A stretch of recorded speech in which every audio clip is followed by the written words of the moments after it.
Hello and welcome to With the First Link, the podcast that hopes to make our future as bright and as just as the one that we see in Star Trek The Next Generation.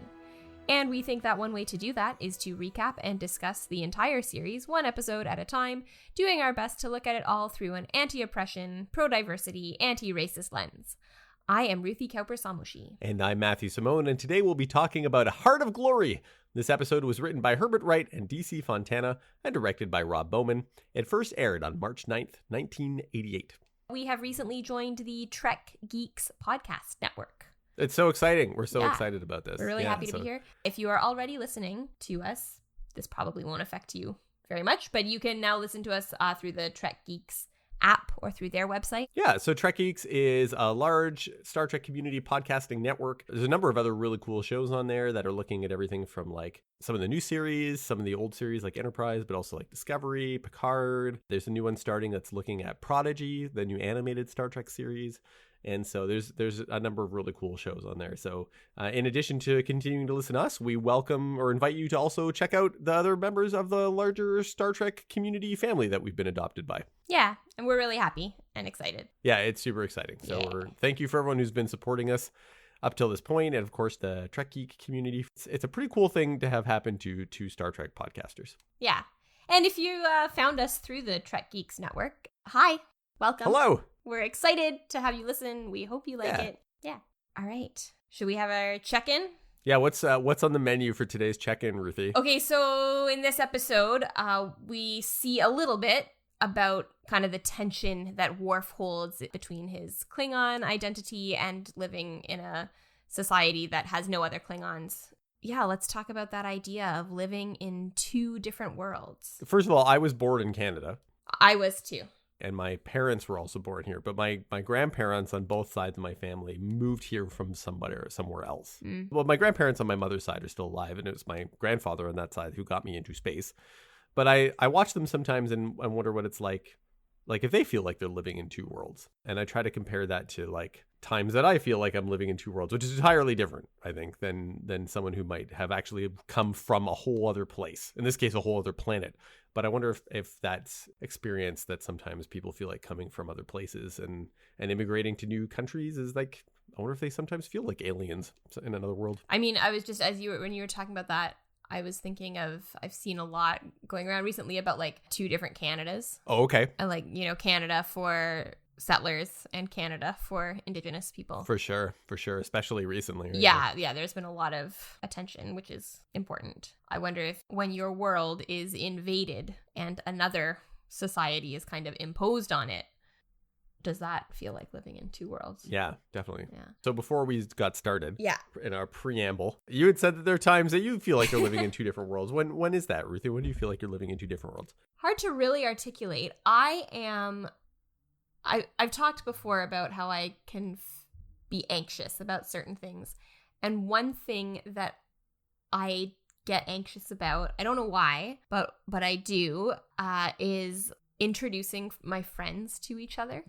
You prefer having your friendships like siloed off and more contained with one another? Like it's always, at any time that my friends have met other friends, it generally goes well and it's nice. And then it doesn't happen very often because I don't know, I just feel awkward about, it's the introduction that I have a problem with, not the idea of them mixing, but the idea of me introducing them. Yeah, which goes badly for Worf in this episode.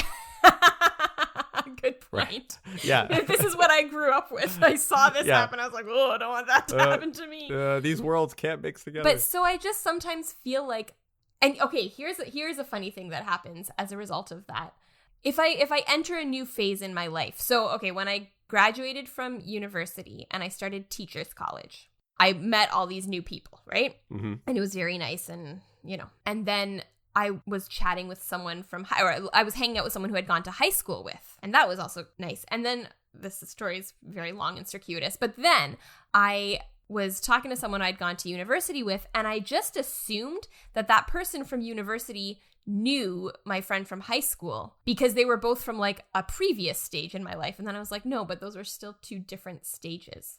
Mm-hmm. But I don't know. Yeah. So that's a reason that I sometimes feel like I live in two worlds, or not just two, like multiple worlds, is that I feel very awkward, like mixing my worlds. But it's not having them mixed. When friends, like I said, when different friend groups meet each other, that's fine. It always goes really well, and because, you know, my friends are cool people. But yeah, the idea of bringing them together fills me with dread and anxiety. I don't feel like this so much anymore, but I used to be more connected to spiritual and religious communities, which I no longer am.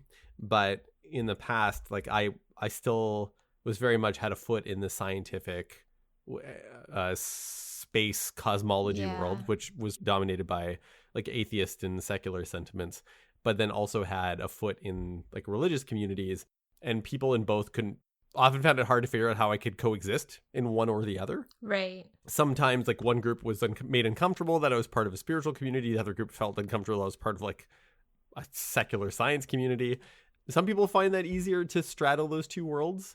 Others don't. They don't see the compatibility. For me, it's now my greatest concern or criticism is with the institution, the way that religion has expressed itself, especially in the last couple of years. But in the past, that was like two worlds that I felt like I had straddled. Yeah. For a while, I also felt like I was in two different worlds when it came to astronomy, but also my background academically, which is in international development and like working and living abroad and doing charity work and stuff overseas. Like one felt very terrestrial and concerned with earthly matters, and the other one seemed very much in space. And for a while, I felt really guilty about my love of space during that time in my life, because it was like trying to escape the problems of the world, until I remembered, like, wait a second, when I realized that I probably would never travel to space, part of me said, well, if I can't explore space, I'll explore the Earth. And just like the crew of the Enterprise, when I'm exploring the planet, I'll try to be of assistance and do a good where I can. And I think I forgot that for a while. I forgot that the reason why I wanted to do charitable work and development work was because of space to begin with. So they weren't as separate worlds as I thought. Right. And I don't know if that's a conclusion to a lot of our struggles in living in two different places, is maybe trying to find the similarities between the two, or bridging the two in a way that others wouldn't expect. And I think we get to see the beginning of that kind of journey with Worf here in this episode as well. Totally. Should we get into it? Yeah, okay. Unless you have more to say about Two Worlds. That was kind of I needed to explore that myself for a second, so thanks for allowing the space for that. Yeah, that was nice. So in this episode, the Enterprise investigates a battle in the neutral zone and finds that the only remaining survivors are 3 Klingon fugitives. Dun dun dun. Dun dun dun. Okay, first of all, so was the neutral zone a thing in original series? Do you know? Yo, this is a good question. There was a Romulan neutral zone. Okay. That was definitely... My knowledge of the original series is much more rooted in the movies than in the TV series, because I don't revisit original series very often. I do know for sure that there is a Romulan neutral zone that is definitely established and discussed in the original series. Right. And there's definitely a Klingon neutral zone that's established and discussed in the movies, but I don't remember if the Klingon neutral zone is talked about in the series. But there's these buffers and boundaries that are called the neutral zone that exist between both the Federation and the Romulan Empire, and the Federation and the Klingon Empire. And basically, like, they're not supposed to enter. Yeah, it's supposed to be this buffer zone between, so that both sides don't accidentally cross into each other's space. Right. But the neutral zones, I think the sentiment around both are different, or changes over time, because at this point, the relationship with the Klingons is different now than it was in the original series. Right. We'll get into that, I think, maybe later on, but we don't really know why it's different. We just know that it is different. I remember when TNG was advertised for the first time, it was a big deal that there was a Klingon officer on the Enterprise. Right, yeah. That was huge, because For sure. the Klingons were always the main rivals and adversaries of the Federation through the whole original series, and were a main antagonist as well in Star Trek 3. They were the bad guys, quote unquote, I'm going to say. So to have Worf on the ship is a big deal. Yeah. So Starfleet has asked them to investigate a battle in the neutral zone. It's funny to me, at one point they think, oh, could it be the Ferengi? And you can really see that they were trying to build up the Ferengi as these like villains, but it just didn't work. No, they're still really trying to sell that the Ferengi are a thing. Yeah. And we're like, nah. It's not. Nah. They look at the residue of the explosions and they say it could be Romulan. Riker's like, well, I haven't heard that name in a while. And because in the original series, the Romulans were quite secretive, right? Yeah, and they still are in Next Gen as well, right? So have we met them? We haven't seen them yet. we have not seen them yet, but so there's some foreshadowing here as well. I think in this episode, around let's say, galactic politics. Yeah. So they find this like beaten up Talarian freighter. I was kind of confused at first because I was getting it confused with the Torellians from Haven. I was like, what? Another one? I thought we found the last ship, but no, it's a Talarian freighter. Yeah, as soon as you said that, I was like, oh, wait, yeah, they're familiar. Oh, yeah, we did an episode on that. I should remember that. And there are possible life signs, but they can't tell because there's just a lot of radiation coming from the engineering section of the ship. And so they decide that because there might be life signs, they're going to go check it out. So Riker takes Data and LaForge and Yar, although she seems eager to go. She wants to go. And she usually goes. Is that she's been asked to stay at her post in case the Romulans show up because, of course, she runs tactical. So if they get into a starship battle, she's got to be at the weapons station. Yeah. And then Picard, just offhand, asks LaForge if they can use this visual acuity transmitter. We'll find out what that is soon. We're going to find out. Yeah, it's basically, this is going to be streaming in the TNG world, which is great. But then warns number one that everything about this seems wrong. And then Riker turns around and he's like, yeah, it seems like a trap. And I was like, I guess so. It's just a starship in space, but sure. Yeah. I don't think I've said this before. I think it's really sweet. It didn't occur to me before. I think it's really sweet that Picard calls Riker number one. I like that that's what he calls him. I mean, that carries through the whole show. It's a kind of familiarity of like, when you give someone a name that just only you call them, I like it. It's Picard's way of being professional, but yet showing affection at the same time. Yeah. It just occurred to me recently. I thought it was nice. We get the introduction. We're in the transporter room, and this visual acuity. It's like this thing. It's just like stuck on Geordi's visor, so that he can live stream what's going on. But it's what he sees. Yes. It's not a camera. It's through his. And this, like, I don't know.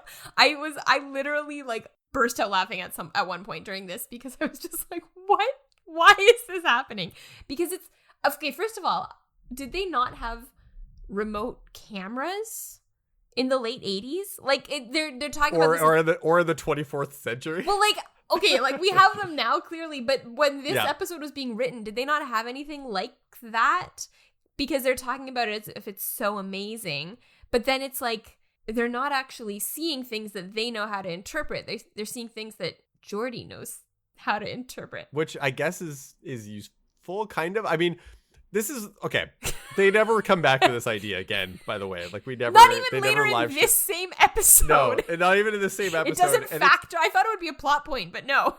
It's not, and it's strange because, like, up until this point, the episode still hasn't even been introduced. Right. It's one of those strange things where, like, okay, the rest of the episode is about these Klingons, but they're not even here before, like, the dramatic start of the show and, like, the opening credits and stuff. Anyways, I like you wrote down here, I'm looking at your note, it's like a GoPro, but it shows Geordi's station. It shows what he sees.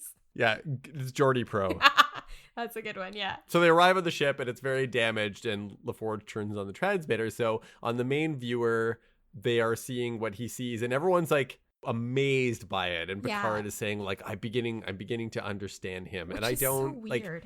It was, I could see what they were trying to do with this, and it's kind of a neat moment, but I feel like, okay, if you wanted to do stuff around this, like, then make a whole Geordi episode about this. Yeah, actually deal with it. It took me a while to realize that what they're seeing is what Geordi sees. Mm-hmm. I figured it out when Picard said, now I'm beginning to understand him. But at first I thought it was just like, that it was just a camera. And I saw the picture and I was like, and they were like, wow. And I was like, that is not something to say wow about. That's a pretty fuzzy picture. But then I realized it's because it's not how I'm used to seeing.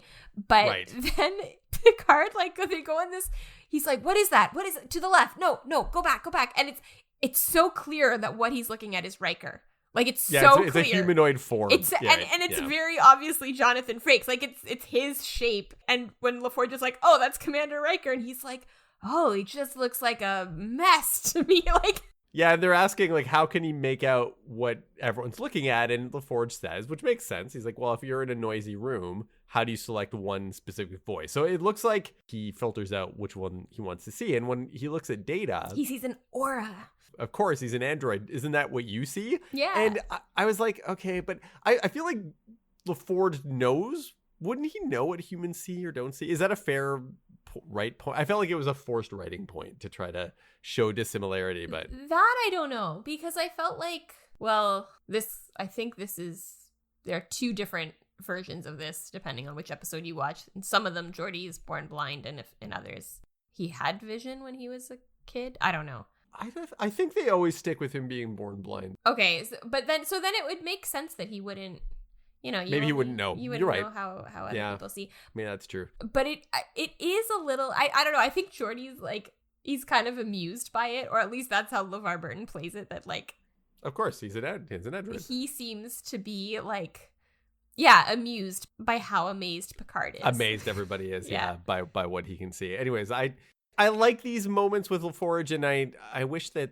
without spoiling too much for the future rest of the series, what could be a cool ableism conversation around his visor almost gets normalized, and we never really talk about the fact that Geordi's blind much through the rest of the show, but which in some ways is like, I think that is sort of the direction you want to take the world in, where that's fair. Yes. But also, like, given that blindness is an actual thing that people in the real world deal with, maybe it's like not to just be like, we fixed it, it's all good now. Yeah. As if Riker is designed in this case to carry the plot forward. He reminds them that they actually have a mission, so they're like, let's focus on what's going on. So he decides to investigate the ship.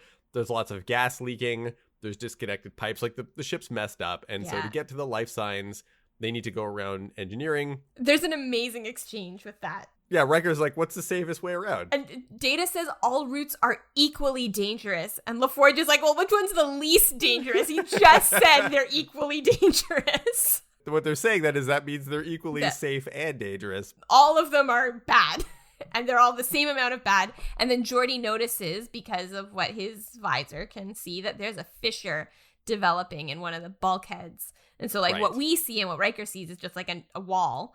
But then Picard says it looks like a spectrograph indicating metal fatigue, which, again, like, Geordi knew that. Geordi knew what that was. He didn't need Picard to interpret it for him. So, again, this is not serving the plot. But the hull is going to rupture in less than 5 minutes. The transmitter cuts off because we have to deal with the real story of this episode now. So they're like, there's signal overload, and Geordi's stream like cuts out because it's got a bad internet connection or whatever. And then Data goes ahead to the life signs. This part's also really funny. So Data's like, I can go ahead into this kind of core engineering section because the heat and toxic gas have less effect on me. But then he comes back like a minute later and he's like, I found them. Everyone come with me. And they all walk into the heat and gas anyway. So you're like, oh, okay, whatever. Shouldn't they have like hazmat suits or like space suits like or like masks. protective material? They're just there in their jumpsuits and they look rough. They're sweaty and yeah. I probably stuff like that comes down to like costume budgeting, and it's, I guess. Yeah. I don't know. Yeah. They get to this door and the door is kind of jammed open and they need to get in. Data is really super strong. Yeah. And this is one of the things you'll notice in Next Generation, because there's not a lot of like physical combat and like melee range combat and stuff that happens in Star Trek. So one of the only times Data gets to flex is to open doors. This is like a thing with Star Trek. It's like, if you know that Data's going to be needed to open a door, and that's how you know Data is strong. That's all you'll see in Star Trek is Data opening doors. I never thought of that, but it's because he doesn't like beat people up. No. Occasionally he'll like throw a punch, but not that often. But he is. Data is the door opener. There you go. We need someone strong to open a door. So they get this door and Data opens it to get inside. Yeah, and then they find inside 3 Klingons. Mm-hmm. And it's super surprising. And the captain of the Klingons is Chorus. And Riker's like, we don't have time to introduce ourselves. Let's get off the ship. But they're one of the Klingons is like lying down and is clearly like dying, very, injured, very unwell. I think this is also the first time we see Klingons in the show in like the Klingon garb. Yeah, because Worf is always in his... He's always in his uniform. Yeah. How do they... I can't... Because I know the Klingons look different in original Trek, but I can't remember how they dressed. Like, how does their garb compare TNG to original? Yeah, they do have like in original series they do wear like gold sashes. So I think Worf's gold sash is like a throwback to the TOS era uniforms. Okay. But the uniforms that they are wearing are more in the movies. The movies they look like that, but not in the original series. So the TNG Klingons, right, they look similar to the movie Klingons. Klingons, yeah. And did they have the foreheads in the movie? All of that stuff really gets established in very briefly in Star Trek the Motion Picture. Right.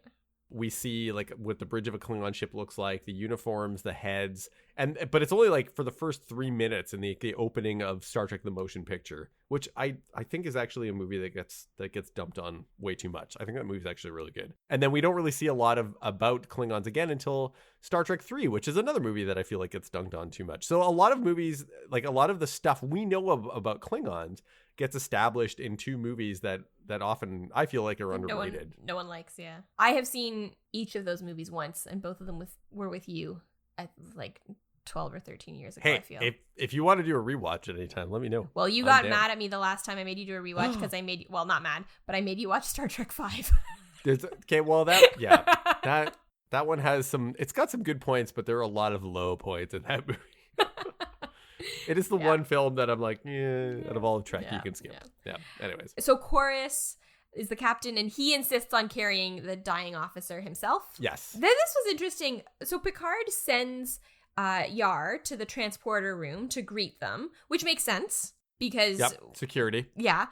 I don't know, they didn't want to pay Cole Meany to stand there or something. Like, she is the one operating the transporter, which I feel like in such a technically difficult situation, you'd want a transporter officer operating, like someone who knows the transporter inside and out. Yeah, it's true. I was like, maybe she's got training on how to use transporters. I don't know. So it's very suspenseful. She turns on the transporter and they start to materialize, and they materialize back down on it's a freighter that they're on. Yeah, it's too much interference. Then we see the ship blow up. And I guess we're meant to wonder, are they killing off 3 of the main characters all at once? And then a full 12 seconds later, I counted, they show up on the transporter pad. Yeah, this is another classic Star Trek. Did we get beamed away in time? Is our energy leaving this explodey place, and are we going to arrive back in the Enterprise? And surprise, they do. They're okay. Yeah, but she also doesn't say anything to the captain. She lets Riker say it himself, so the captain has to wait like an extra 3 seconds. They're just all relieved to see each other. Yeah. They've probably forgotten that some people are on the bridge still wondering whether or not they're alive. Yeah. So Picard and Worf go to meet the Klingons in sickbay. Yeah. Chorus and Conmel are surprised. Is that his name? Conmel, I think. Conmel. That's the other Klingon, the one who's not dying. Yeah. Not dying. They're surprised to see a Klingon on board. So I maybe like in the future, Worf is a bigger deal for serving in the Federation, but maybe right now he's still fairly unknown. We learn sort of how he ended up here, and it doesn't seem like any Klingons knew that he was left for dead and taken in by a human. By humans, right? Yeah. So it's possible that he was just raised without any Klingons knowing that he existed. He was alive. Yeah. Maybe everyone thought he was dead till now. We don't know. Yeah. So Chorus says that they were passengers on the Talarian ship, and I wrote this down just because I thought it was so funny. They got on the ship at Outpost MZ5, and as a Canadian, I have always pronounced the last letter of the alphabet Z. But in the Netflix, I don't know why in this show he said MZ5, but in the Netflix subtitles, it had the letter M and then it wrote out Z. Probably because they're like, we don't know what that is. Yeah, we didn't realize it was a letter of the alphabet because it's pronounced differently. Yeah. Yeah. Anyway, then they say they were attacked by the Ferengi, the ferocious Ferengi. Yep. And ended up in the neutral zone by accident. And everyone's suspicious. Yeah. For one, because they scan the weapon signatures and they know that the weapons are not Ferengi. But they're also suspicious because even at this point, the crew of the ship know that the Ferengi are like a terrible bad guy and probably haven't done anything. Yeah. Also, this is true throughout the series, but this was the first time I noticed Worf pronounces the word weapons. He always says weapons. Weapons. I love it.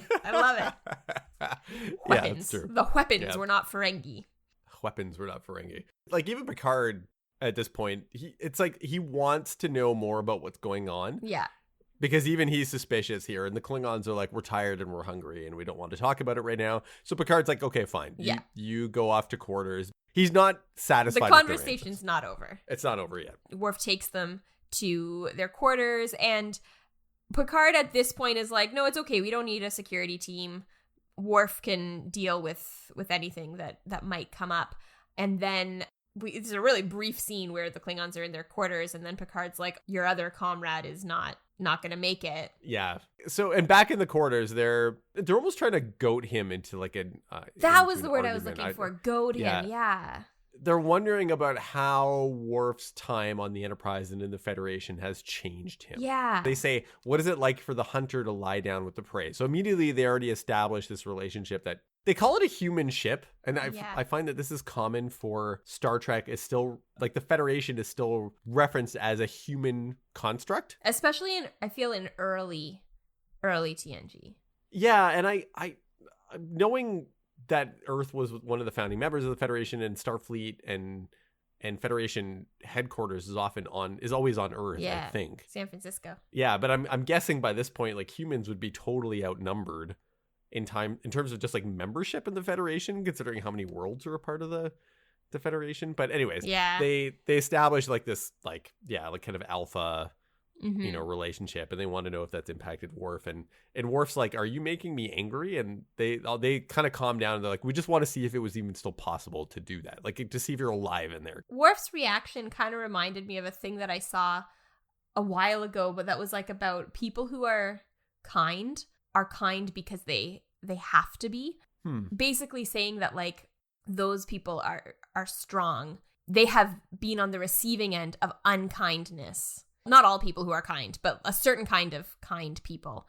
And so it kind of reminded me of that like Worf's like, I can get angry, and that him not being angry is like a choice that he makes. It's interesting that you say that, because he describes his survival as a kindness. Yeah.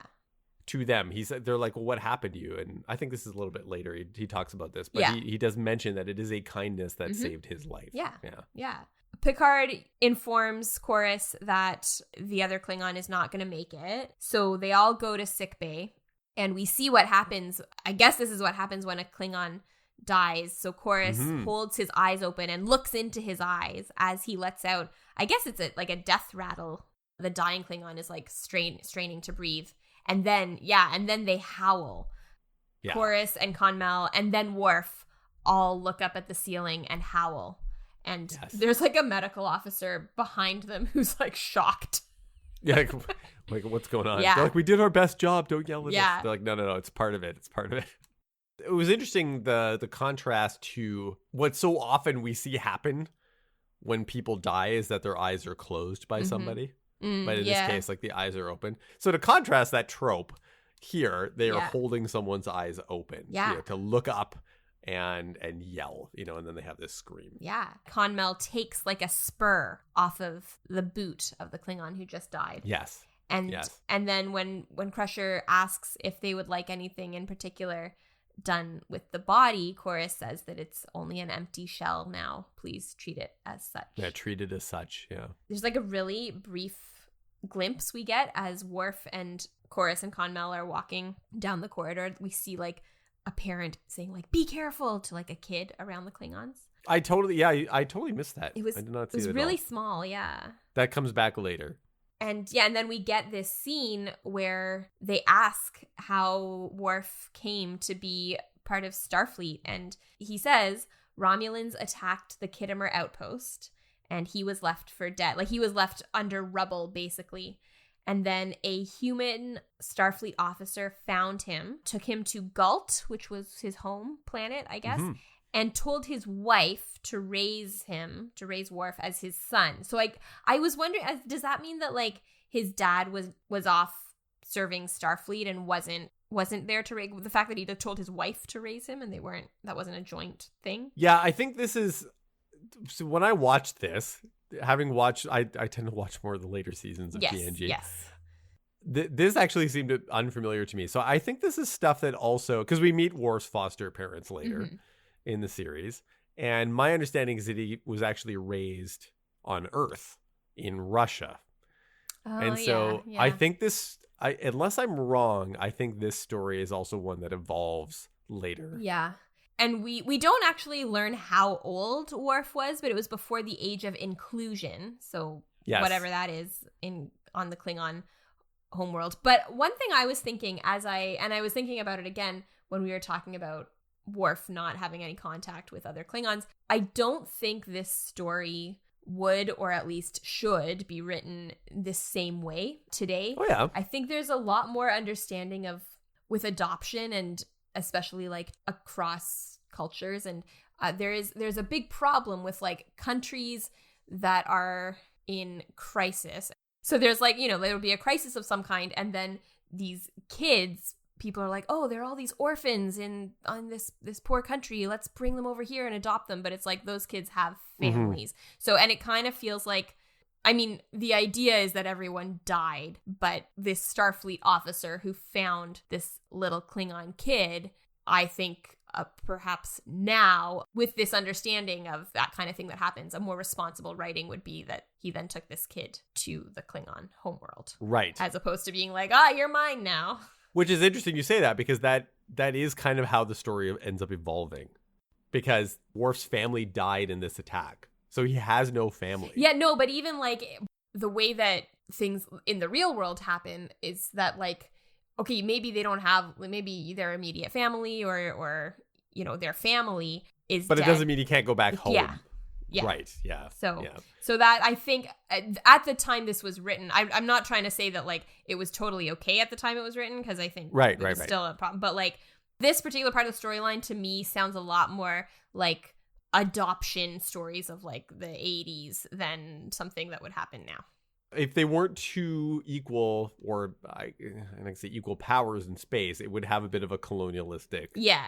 And we find out like he has spent hardly, because they say, so I guess you haven't spent much time with your own people, and he's like, no, hardly none. Yeah. And so they wonder whether or not he has any of the same traits. Yeah. As Klingons anymore. Does he feel this like the rush of battle and combat, and whether or not he's been dulled or not. And they talk about humans not, it's a bit like patronizing. They're kind of explaining his own experience to him, but they talk about humans not really accepting him, and that he had to change for humans. Because the way Worf puts it is that he has those feelings, that they're still a part of him, the urge of battle and combat, but that he controls them and that they don't rule him. But the other two Klingons try to flip that story and basically then are saying like, well, then they made you change who you are in order to be accepted. It's a fair question, I think. Is like, is that how Worf feels? Does he, we don't know a lot about how Worf feels about being part of the Federation right now. He did join Starfleet. Yeah, and he talks about like he and his brother both joined, and his brother hated it. His brother went back to Galt, but he stayed. So, but it's maybe he had limited options. Maybe it was either stay in Starfleet or go back to this other world where you don't really belong. So it's, right. But one thing they kind of allude to is the fact that he, even in changing and hiding his Klingon side, that is still the act of a warrior. I don't think they're actually trying to mock him or belittle him. Like I think they are actually kind of worried about him. Yeah. They're worried about Klingon society as a whole, as I think is going to they're starting to discuss now, is that they think this alliance with the Federation is bad, right? So they at this point, they admit that their story was false, that they commandeered this freighter to find a place where they could live like true Klingons, because now we're starting to talk about the alliance with the Federation. We know now that the Federation and the Klingons at least have some kind of alliance at this point in Federation history, as opposed to before, when it was almost like more of a Cold War in the original series. I just want to do a quick recap. Okay, so sure. In the original series, Klingons and Federation were enemies. Basically, right? They were the main enemies of the series. A lot of the stuff gets filled in after the series was made, but when the original series was on with the actual episodes, there wasn't a full-out war between them, because my understanding was the Klingons were supposed to be an analogy or representation of Russia or of the Soviet Union. Okay. Which is why when the story evolves about Worf's adoption, it's a Russian family that he's grown up with okay. on Earth. But what the story gets filled in later is that there was a full-blown war between the Klingons and the Federation before Kirk took over the Enterprise, but that war has ended now and there's like a tenuous peace. Okay. Even by the time the original series has started. And by now in Next Generation, there's like an actual like non-aggression treaty or some kind of peace. But I'm just thinking like in terms of for someone who was coming to this and seeing it when it aired and maybe they watched the original series, so they would have seen this. At that point, it wasn't established that it was an all-out war, but this hostility between the Federation and the Klingons through the original series. Yes. And then in the movies, at this point, we're at the only movies that have come out are 1, 2, 3, and 4. And at that point in the movies, we still haven't seen much change in the relationship between the Klingons and the Federation, right? Yeah, or like at least there's a lot of tension. Yeah. Because like even then they still established kind of that when there is aggression between the Klingons and the Federation, it's not an all-out declaration of war. It's sort of independent actors and sort of these rogue agents that have caused the conflict. Right. But no alliance has been brought up until this episode, I think. Yes. So at this point, and they don't flesh it out a lot, but later on in as the series evolved, we realize that there is actually some kind of alliance between the Federation and the Klingons. And at this point, these Klingons think that it's to the detriment of Klingon society, and that they call it a living death to warriors like them. I'm sure there's someone listening to this who's like, oh my gosh, you two have no idea what you're talking about. Like, actually. But yeah, it's a lot of it is canon that's been filled in afterwards. Yeah. It's not really that important. It's not. I always like thinking about things like, what would someone, when this originally aired, what would someone be bringing to it? Or what was the knowledge at this point not at this point in the Star Trek universe, but at this point in like 1988. It hasn't really been filled in yet because a lot of this backstory doesn't get fleshed out until Star Trek 6. Yeah. That is the movie that looks back at how like the real peace between the Federation and the Klingon Empire was formed. That and an episode in season 3 of Star Trek The Next Generation, which is Yesterday's Enterprise. So good. That's another one good. big too. So those haven't happened yet. So I'm also trying to like not pull too much from the future. Yeah, so that's so if people are listening to this and they're like, you're getting that all wrong. We know. We're not trying to be like entire Klingon history, just like Star Trek history. And ultimately, I always have felt the space politics is not as important as the character development. That's really the most important part. And the allegory. Yeah. Although I still have a map of the space politics of the Federation on my wall. Well, it just looks cool. It does, yeah. Thanks, Tom, if you're listening. Tom got me that. Hey, Tom listens to our shows. He's both our mutual friend of Ruthie and I, and he's the one who got me that poster, and it's still on my wall. Is it the same poster that I have? Oh, do you have one of those too? I have one of the Galaxy, of the Alpha Quadrant. Alpha Quadrant portion of the Galaxy. Yeah, thanks, Tom. Thanks, Tom. All right, moving on. friend of the pod, Tom. Friend of the pod. So the battle that they had was with Klingons. It wasn't with Ferengi. We all knew it wasn't with Ferengi, of course. Yeah, it was Klingons who were sent after them. Yeah. Again, these are rogue agents. What has been established now in this episode is that there is an alliance of some kind between the Federation and the Klingons. And these 3 Klingons, and this was a bit funny to me, these 3 Klingons were looking for a place where the 3 of them could live as real Klingons. Yeah, what would that be? Yeah. And just the 3 of them? Just until they die and then that's it? Like. Yeah, they haven't thought this through. Yeah. No. Worf is pretty shocked that they fought with other Klingons. Their own people. Yeah. But they think it was necessary. And then Chorus asks Worf to show them around the ship, which he does. And it struck me as a little odd that he didn't say anything to Picard about this. Not only that, they just told him a story about how they took over another ship. Yes! And then they're like, can we have a tour of your ship? So, yeah, and he's like, yeah, sure. where do you want to look? You want to control how to take over the ship? I've got a manual on that. Yeah, and this is the person who gets promoted to chief of security later. Good job, Worf. Yeah, well, we've talked about the Enterprise's security. Yeah, it'll be an ongoing issue. Yeah. Even Odo brings it up in Deep Space Nine later. My goodness. So on the bridge, we see Picard talking, I think, a little insensitively about Worf and seeing Worf with the Klingons during the death.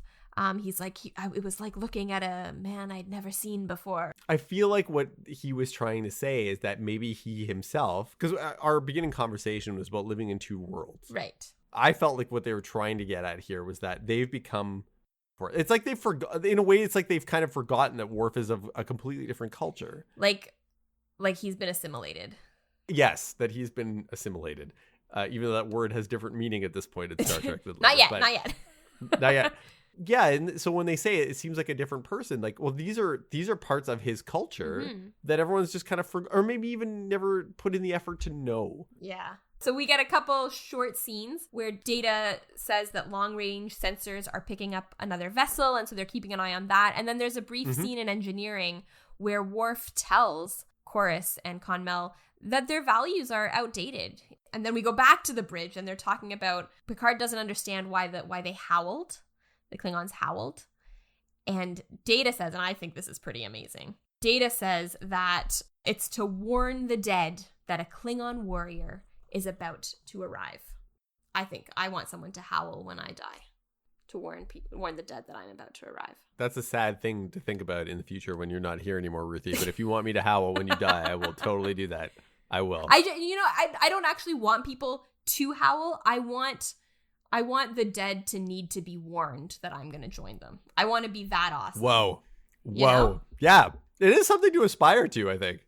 Watch out, Ruthie's coming. I feel like that's a pretty cool trait to have, that the dead need to be warned that you're coming. That someone's arriving. The legacy of their life and who they are as a person.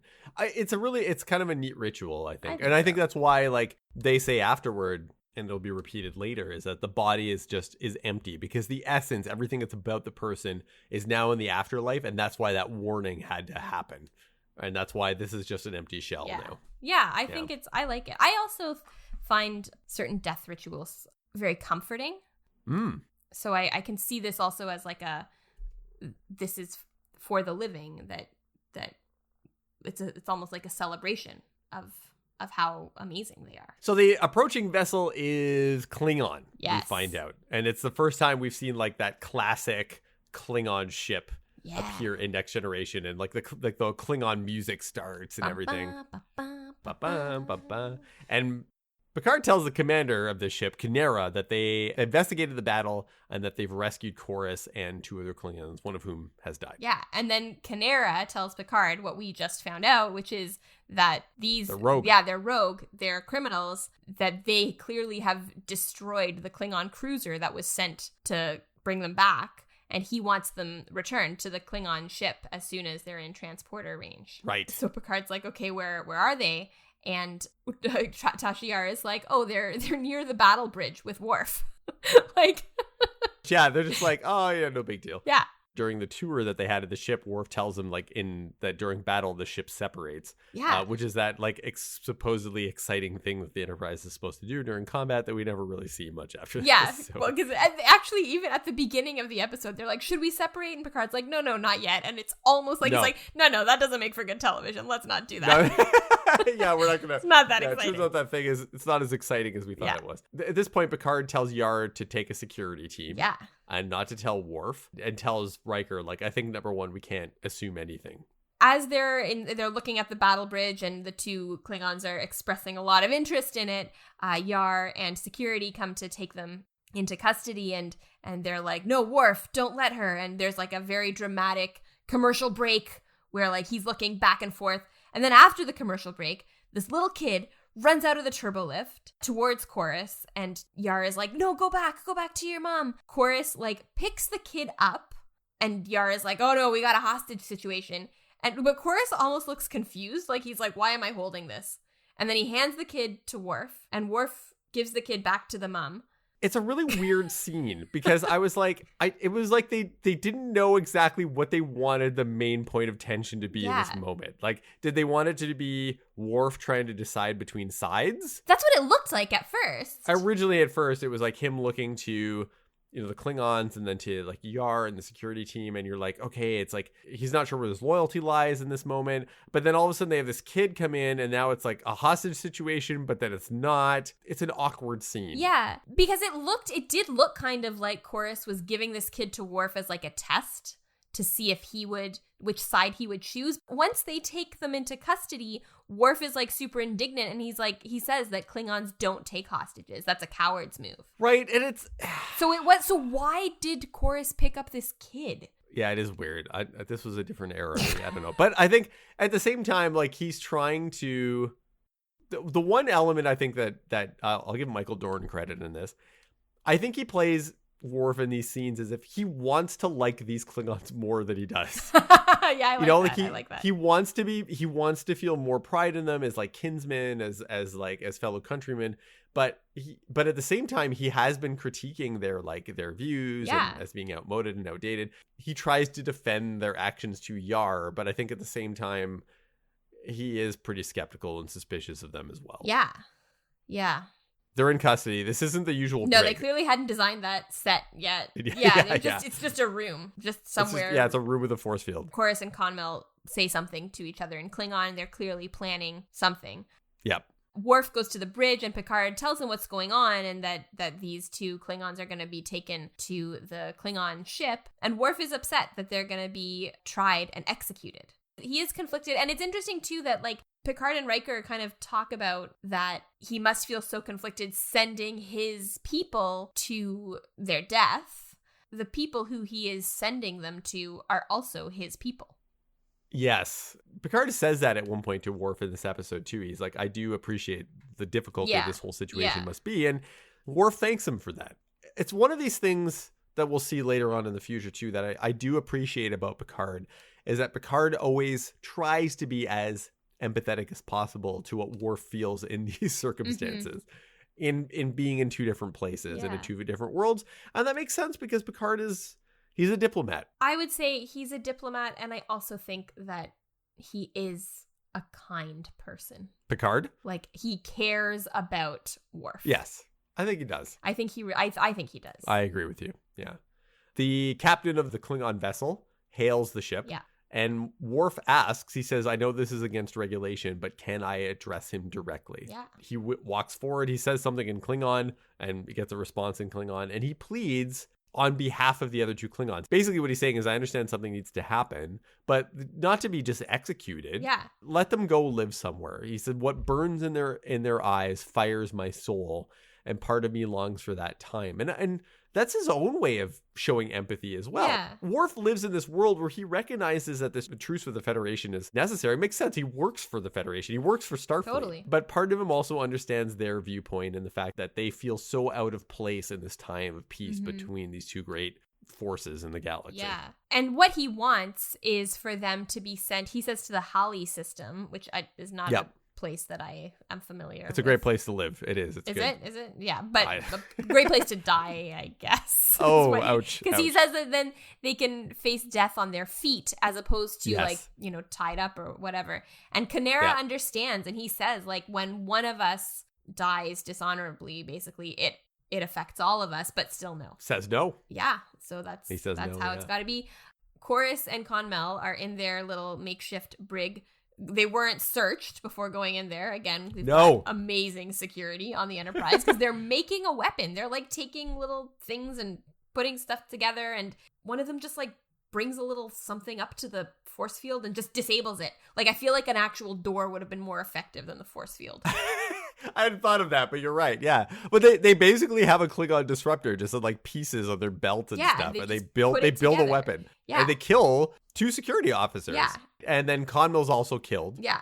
And Yaren and the other security go and chase off the last Chorus, yeah. And Picard explains that Chorus has escaped to the Klingon vessel.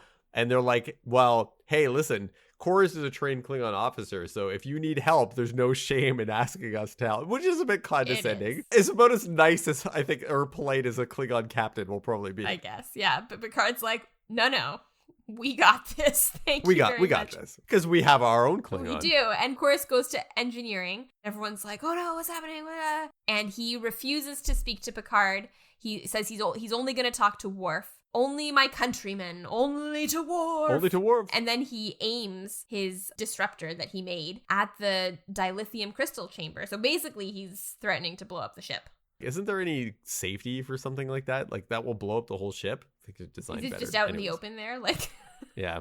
Is I'm going to deal with this. He asks for permission to leave. Yeah, and everyone looks at him weird. Yeah, which is odd because you think that's what's going to totally happen, right? normal. Yeah. And Picard's like, we'll both go. We'll both go, yeah. Yar doesn't think that Worf should talk to Chorus. She thinks they just need to wait him out, but Worf says like, no, Chorus will blow up the ship. He'll wait as long as he thinks it's to his advantage, but then he would rather blow up the ship than be executed. Right. Yeah, and Worf warns them that he's probably willing to do that. Yeah. He goes to talk to him, and Chorus thinks that Worf is going to join him. Yeah, and that's not what's happening. Yes, and I wrote down a lot of these lines because they're good lines. I like them. They're fun. Chorus says to Worf, "I would rather die here than let the traitors of Kling pick the meat from my bones." Like, holy moly. Yeah. He thinks that he and Worf together can demand that Picard give them the battle bridge, and then they'll separate, and then he says, we'll light up the galaxy. They'll take the battle section of the ship, and they'll go and do stuff. They'll do stuff. They'll light up the galaxy. And Worf's like, no. He's like, listen, put down the phaser. And Chorus is shocked. He's like, I've tasted your heart. Okay, I have a couple of things to say about this. Yeah, I don't think he meant that literally, but yeah. First of all, that sounds very, in a weird way, like romantic. Yeah. I've tasted your heart. It sounds like he's in love with Worf. So I should use that line more often, is what you're saying. Be like, but I've tasted your heart. It's romantic in a creepy way, so I think don't actually use it. But it's like, right, it fair. sounds, it doesn't sound, it sounds like something that would happen in a romantic setting. I've tasted your heart. But the other thing like, he hasn't. He told Worf how Worf feels. Yeah, he hasn't really let Worf explain his side of things at all. Yeah. It surprised me as I was watching this that Chorus and Conmel were so sure that Worf would be on their side because other Klingons were not on their side. So why would this Klingon be on their side? Yeah, the whole rest of the Empire is against them.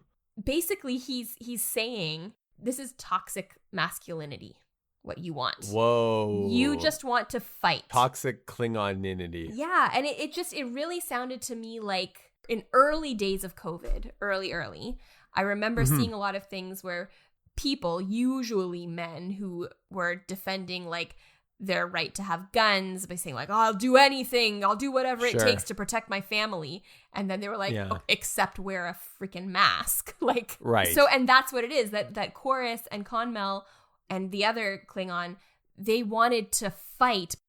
Like, Worf, part of his line is, all of this you're saying, but what about duty, honor, loyalty? Without that, like, a warrior is nothing. People wanted an apocalypse where they got to show strength rather than kindness. Yes.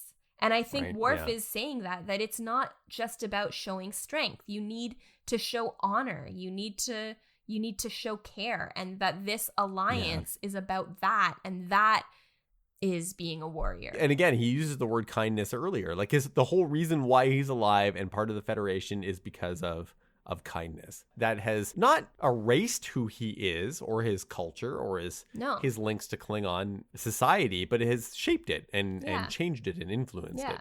So Chorus says that Worf is no Klingon, and Worf says perhaps not, and then shoots him. And it was interesting too. I thought that I felt him doing Chorus a kindness. You know what? Okay, I'm glad you said that. Okay. Because this whole episode, everyone seemed to have forgotten the stun setting on all their weapons. But I thought afterwards, I was like, wait a second though, because if he stuns Chorus, then Chorus will be taken by the other ship. Yeah, exactly. And then he'll just be executed anyway. So they won't have a proper death. Yeah. At least not a Klingon death. Chorus falls through this like glass floor, which again you'd think would be a little stronger. They fix those floors. Yeah, that didn't make any sense. But it was dramatic and fun. It was. And then like Yar is about to go to him, but Picard's like, no, don't. And Worf goes down to him and does the same. He holds open his eyes and then howls. On his own. Then on the bridge, Picard tells Kanera that all of the fugitives have died, and Worf says they died well. They died well. I got the impression that Kanera was happy about that because he said he agreed that executing them was not good, but it was the only option, and so Worf kind of found a third option. So the episode definitely has its problems, but it sets up that in this alliance between the Federation and the Klingons, there's still imperfections. Yes. And sort of this cultural, we'll say incompatibility, but that's normalized to make the alliance work. because both sides know that this needs to work. But it doesn't mean everyone's going to be 100% happy with it. And maybe that's okay in some ways. I don't know. Right. And there's also, like, I had a thought, and then I immediately contradicted it in my head, because my thought was, like, who has to make the sacrifices? Do both sides have to make the sacrifices? But then as soon as I thought that, I was like, okay, but you can't expect both sides to make sacrifices if one side is like, I want to be able to be violent, and the other side is like, I don't want to be killed.